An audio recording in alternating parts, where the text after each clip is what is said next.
We love that we can come in and help companies be more efficient, maybe get home earlier, obviously get home safely and in one piece, and I think that's what this whole solution and this whole community is about, right? Is getting people, home safely, understanding the impact they're having on the planet and reducing it.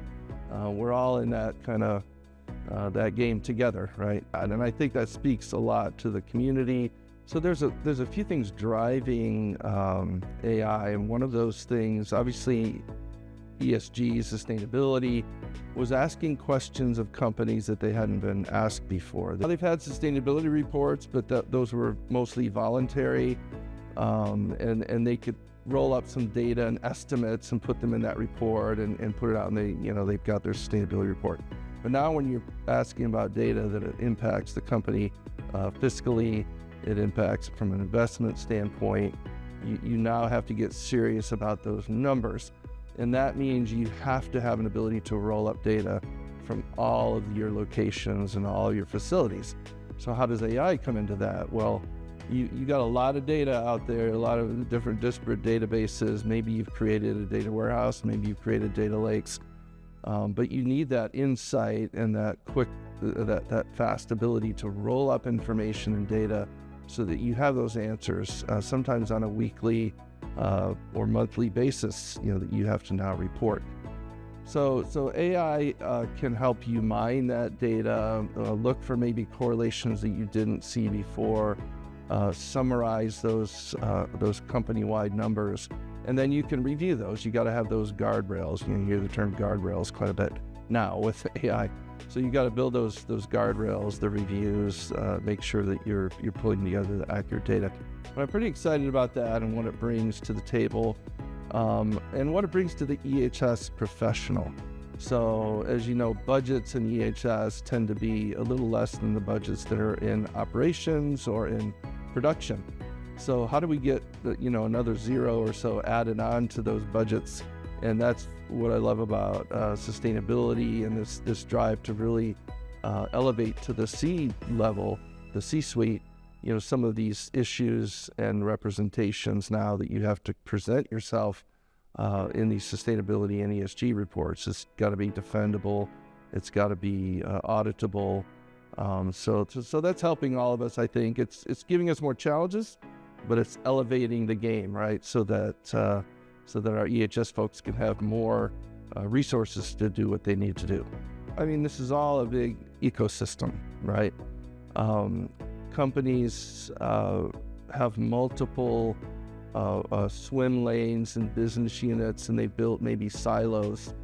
And perhaps they're even trying to put Benchmark Gensuite in a silo or two. So what AECOM does really well is to look at everything, holistically. They look at the entire environment, health, safety, risk. They look at from an infrastructure standpoint, from a total cost of ownership standpoint, and then they look for opportunities to drive out cost and drive out those risks by integrating multiple applications, like the maintenance solutions, or the maybe a company has a separate permit to work solution that should be integrated into this platform. So Benchmark typically exists within a platform of solutions within a company: business systems, accounting systems, purchasing systems, EHS systems. So we look at all of that together, and we have access to all of that to make it work much more efficiently.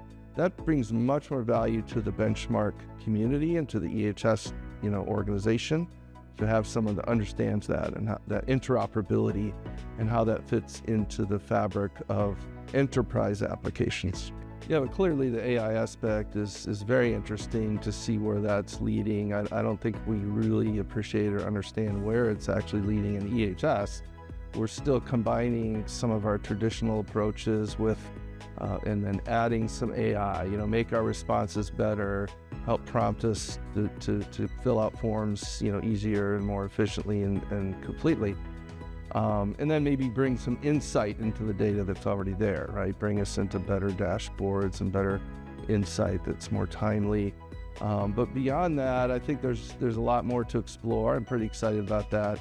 The other thing I was really interested in, thought it was really admirable, let's say, is that Mukund, the CEO of Benchmark, is giving a demo in his keynote.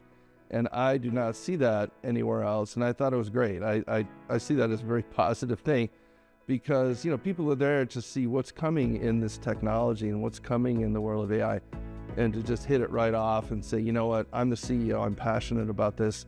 Here's what I'm excited about, and then demo it to the partners that this passion is there. And you just see right out of the bat what you came here to see, the exciting stuff in the product. So